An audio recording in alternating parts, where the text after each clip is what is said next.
Halo, welcome back guys. Saya harap kalian tidak bosan-bosannya mendengar suara saya yang selalu mengudara di setiap hari. Ketemu lagi di edisi yang berbeda kali ini. Kita akan coba membahas masalah ancaman, tetapi ancaman yang bersifat bukan berasal dari negara. Nah lo, ya kalau kita bahas sebelumnya kan banyak yang membahas perang antar negara, yang dimana sudah jelas negara memiliki angkatan bersenjatanya untuk saling baku hantam. Nah kalau ini edisinya akan saya jelaskan ke dalam bentuk ancaman yang bukan negara. Oke, langsung aja daripada kelamaan kita ngomong. Untuk itu berangkat opening dulu. For real military duty and are crack shots with a rifle. If they ever get into real frontline action, they'll give a good account of themselves. Shots with a rifle. If they ever get into real frontline action, they'll give a good account of themselves. If they ever get into real frontline action,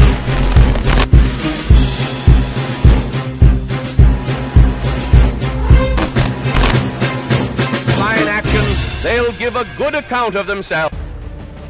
ISIS atau kepanjangan dari Islamic State Iraq and Syria, kalau kita terjemahkan lagi bisa diartikan menjadi negara Islam Irak dan Suriah. ISIS adalah fenomena yang begitu mengerikan dan mengejutkan yang awalnya merupakan suatu ancaman yang diremehkan bagi banyak negara besar di seluruh dunia. ISIS adalah kelompok Islam yang memiliki pemikiran dan juga paham radikal yang telah banyak bermanuver dengan mencaplok banyak wilayah dengan memperluas pengaruhnya di Suriah dan juga di Irak. Kelompok ini berkeinginan untuk mendirikan sebuah negara khilafah. Khilafah adalah sebuah negara yang dipimpin dengan menggunakan metode keagamaan dan politik menurut hukum Islam atau Syariah.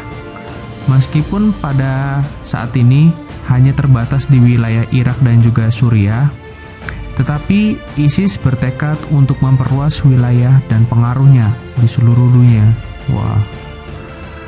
ISIS dikenal karena memiliki interpretasi atau tafsiran yang bersifat ekstrim pada ajaran agama Islam dan tidak segan untuk melakukan kekerasan secara brutal seperti bom bunuh diri, pembunuhan massal, ataupun juga tindakan-tindakan ekstrim lainnya.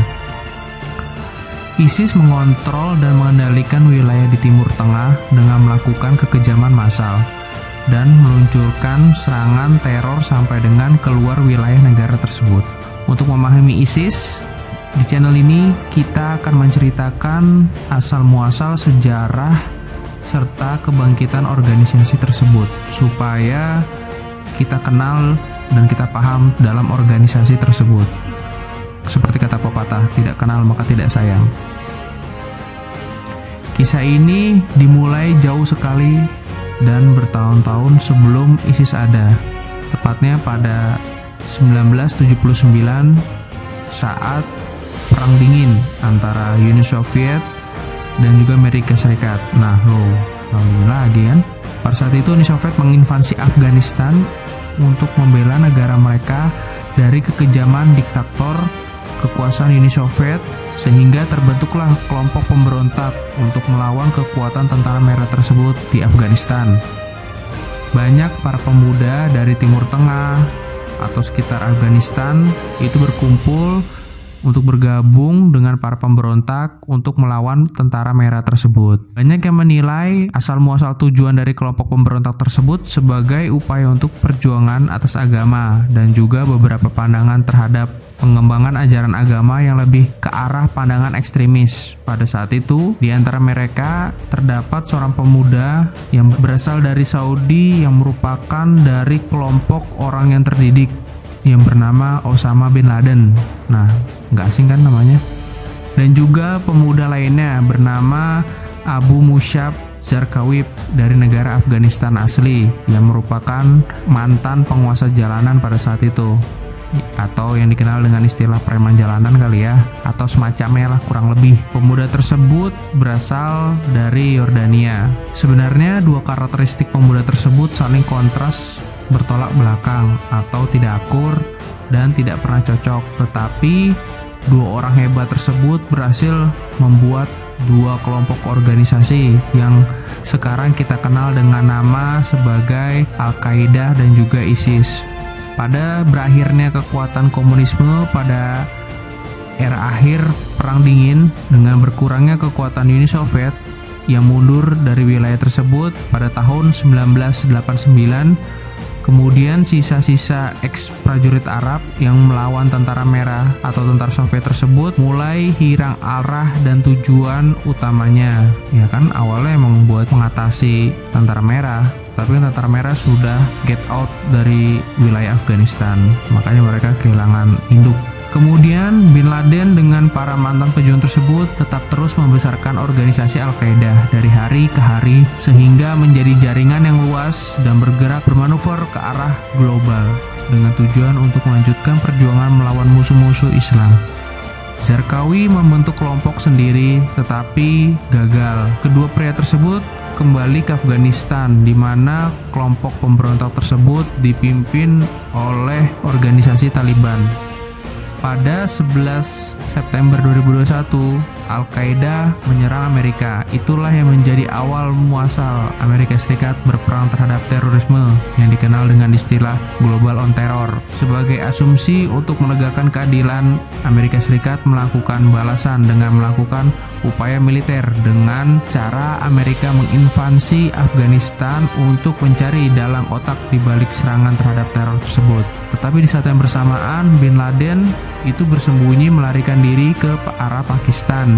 Sementara si Zarqawi, pemuda yang satu lagi, itu kabur bersembunyi untuk melarikan diri ke arah desa terpencil di sudut wilayah Irak yang masih identik jauh dari hukum yang berlaku. Ya, sangat terpencil sekali lah pokoknya. Mungkin listrik atau orang mungkin masih sangat jarang, lebih banyak ketemu pohonnya mungkin daripada orang. 2 tahun kemudian setelah didapatkan informasi terhadap tokoh terorisme tersebut, AS melakukan manuver ke arah Irak yang pada saat itu sebagai tindakan yang merubah sejarah dunia dengan melakukan sesuatu yang akan mengubah kestabilan Timur Tengah dan menyiapkan rencana yang jauh lebih besar lagi untuk melawan ISIS, untuk melakukan operasi militer dan menyerang Irak.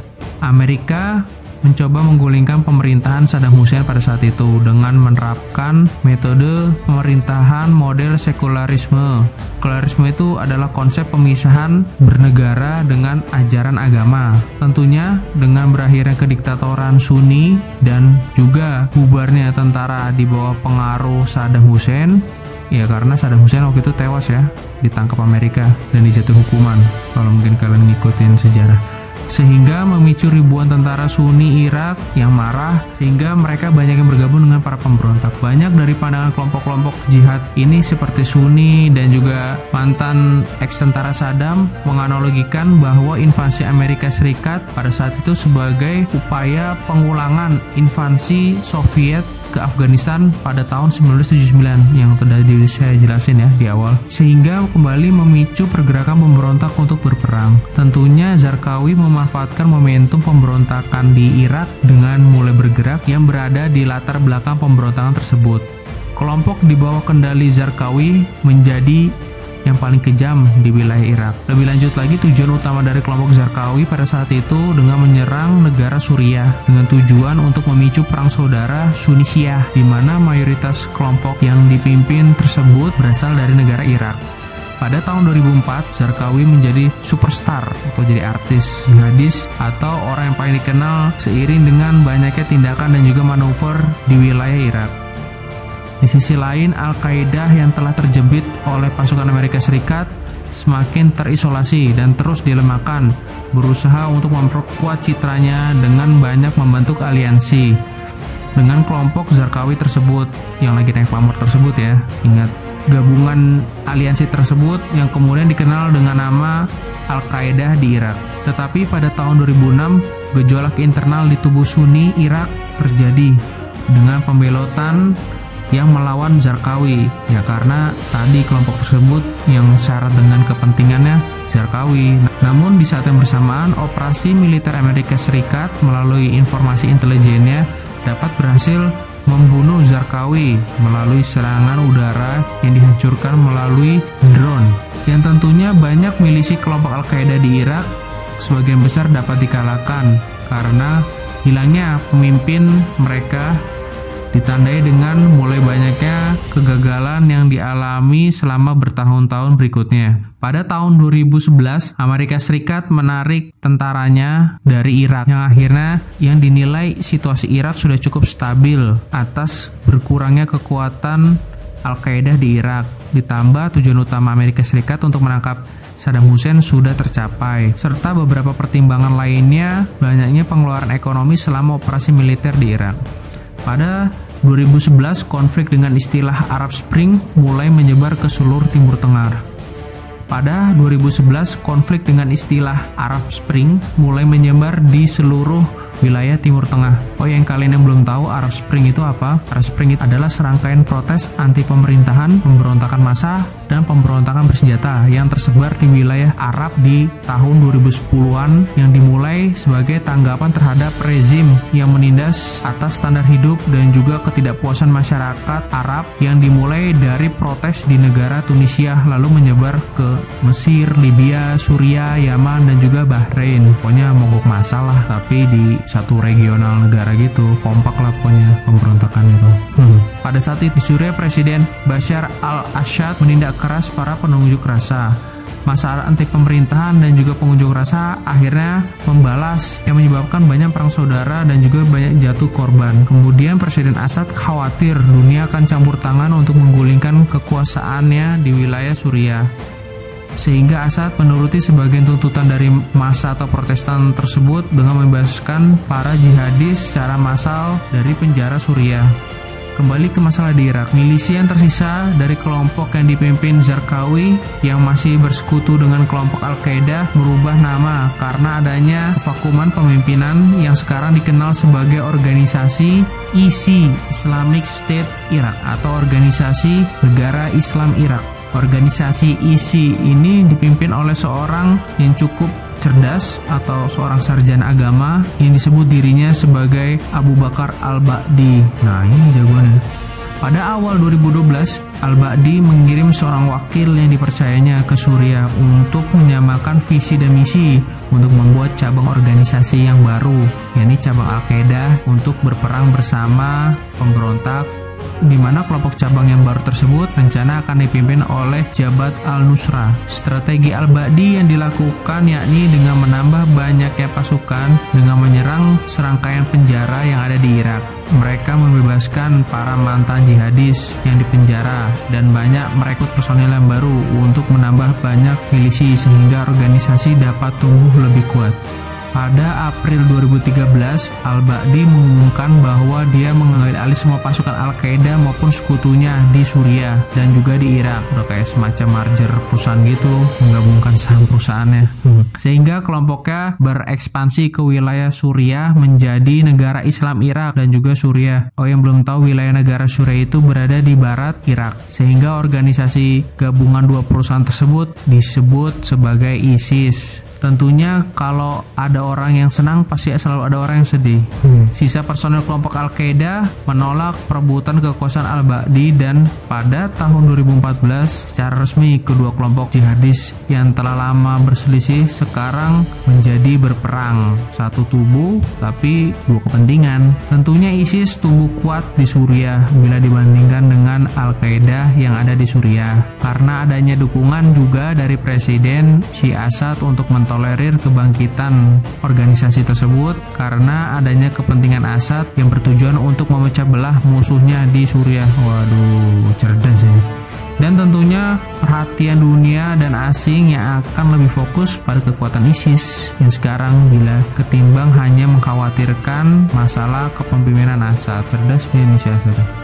Pada Juni 2014, atas keberhasilan ISIS yang telah membangun pasukannya di Suriah dan juga meluncurkan metode invasi gaya militer ke Irak, tentara Irak posisi dan statusnya yang lemah dan juga loyo karena banyak korupsi yang menyelumuti pemerintahan Irak dan juga tubuh militernya. Tentunya militer Irak dapat dikalahkan hanya dengan sedikit perlawanan. Sedih dengar. Banyak kelompok Sunni yang telah lelah dengan model pemerintah mereka yang didominasi Syria dan semakin otoriter, sehingga banyak yang menyambut kedatangan ISIS dengan mentolerirnya sebagai harapan yang semakin baik bagi negara itu. Hanya dalam beberapa hari saja ISIS menguasai sepertiga Irak dan sebagian besar Suriah. Tujuan ISIS lebih jauh, yang dimana keinginan dari Al-Qaeda itu sendiri mencoba menghidupkan kembali bernegara model khilafah dengan memperluas untuk mencakup seluruh muslim yang ada di seluruh dunia melalui kepercayaan perang sucinya yang ditafsirkan secara berlebihan melalui doktrin yang disalah artikan terkait dengan agama, sehingga banyak ribuan muslim, kebanyakan dari Timur Tengah, Eropa, Asia, Afrika, bahkan juga Amerika berkumpul untuk bergabung dengan kelompok tersebut. Beberapa ada yang bergabung karena alasan agama, tetapi banyak juga yang hanya kecewa atau marah terhadap sistem tatanan dunia dan juga merasa bergabung. Udah putus asa sih bahwa ISIS menawarkan jawaban atas tujuan terhadap mereka.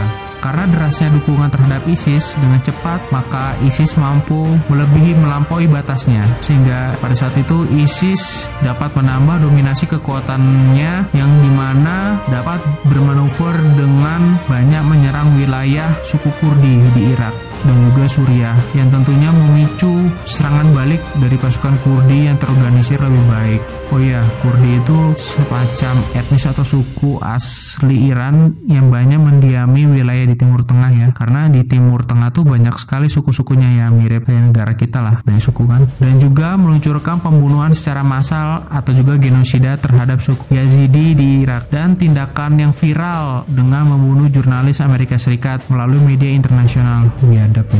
Tentunya hal ini membuat marah dunia dan memprovokasi operasi militer melalui serangan udara yang dipimpin Amerika Serikat untuk menyerang balasan. Tentunya serangan yang dilancarkan Amerika Serikat melalui pemanfaatan teknologi yang terbaru. ISIS yang berada di puncak karirnya tidak dapat menahan serangan Amerika dengan bantuan teknologi yang terbarukan dan langsung kehilangan lebih dari 1/5 wilayah kekuasaannya. Sebagai upaya tanggapan balasan ISIS, mereka mulai meluncurkan semakin banyak serangan teror dengan gencar keluar wilayah ISIS, yakni seperti negara Kuwait, Sinai, Beirut, Mosul, dan juga sampai ke Paris. Ada juga serangan dengan istilah yang disebut dengan lone wolf atau yang dikenal dengan istilah serigala penyendiri, yang terpicu untuk melakukan serangan teror dengan terinspirasi dari propaganda ISIS untuk melancarkan serangan. Ya, walaupun banyak dari pengguna metode lone wolf ini yang sifatnya amatir dan juga banyak kurang efektif sih. Akhirnya ISIS telah banyak kehilangan kekuasaan wilayah negara yang diduduki sebelumnya di Timur Tengah. Tentunya hal ini membuat posisi ISIS semakin sulit terhadap bantuan pendanaan maupun logistik dan juga ekonomi untuk menggerakkan banyak milisinya. Ditambah banyaknya tekanan terhadap serangan yang diberikan membuat banyak milisi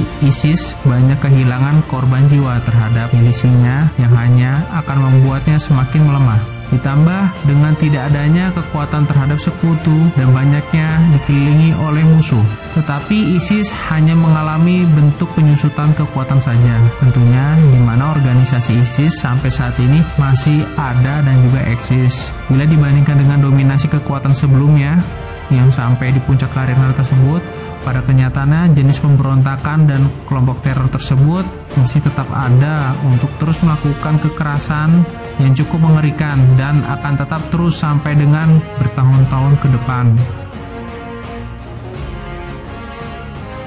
Kita akan membahas pertempuran modern selanjutnya. Untuk itu, terus nantikan episode selanjutnya tetap di channel kesayangan Anda, di channel Insight.